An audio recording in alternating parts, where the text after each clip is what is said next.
তো চলো বন্ধুরা, আজকে বানিয়ে ফেলি আমি সাবুদানা খিচুড়ি। তো কিভাবে বানায় তোমাদের সঙ্গে শেয়ার করব। তো চলো ভিডিওটি লাস্ট পর্যন্ত আমরা দেখি। প্রথমে 1 কাপ সাবু নিয়ে নিয়েছি, এরপর আলু, কাঁচা লঙ্কা, টমেটো, গাজর বিন আর এখানে জিরে, তেজপাতা, এলাচ নিয়েছি। কড়াইটা ভালো মতন গরম করে বাদাম ভেজে নেব লাইট। এরপর ভেজে রাখা বাদামগুলো আমি মিক্সার জারে ভালো মতো পেস্ট করে নেব। এরপর কড়াইতে আবার তেল দিয়ে দিব। তেলটা গরম হয়ে গেলে বাদাম দিয়ে দিব। তোমরা চাইলে সাদা তেলও ব্যবহার করতে পারো, আমি সরষের তেল ব্যবহার করেছি। এরপর জিরে, তেজপাতা, এলাচ দিয়ে আলুগুলো আর সব সবজিগুলো দিয়ে ভেজে নেব ভালো মতো। তোমরা চাইলে আরও অনেক ধরনের সবজি অ্যাড করতে পারো, তো আমার ছিল না সেই জন্য আমি আর ব্যবহার করিনি, অপশনাল এটা। তারপর টমেটো আর সব দিয়ে ভালো মতো মিক্স করে নেব। আর তোমরা কোথা থেকে এই ভিডিওটি দেখছো প্লিজ কমেন্ট করে জানিও। এরপর নুন আর হলুদের গুঁড়ো দিয়ে দেব টেস্ট অনুযায়ী।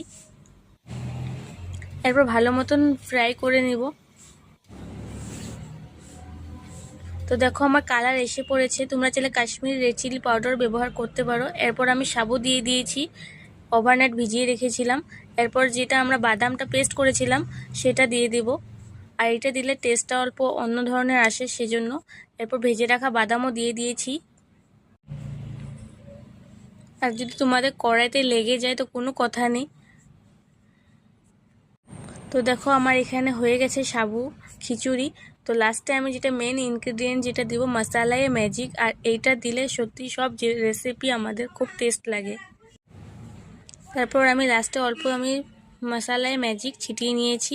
আর দেখো আমার সিম্পল একদম শর্টকাট হয়ে গেছে সাবুর খিচুড়ি। এই রেসিপিটি একদম হেলদি, তোমরা চাইলে ওয়েট লসের জন্য তোমরা এটা ট্রাই করতে পারো।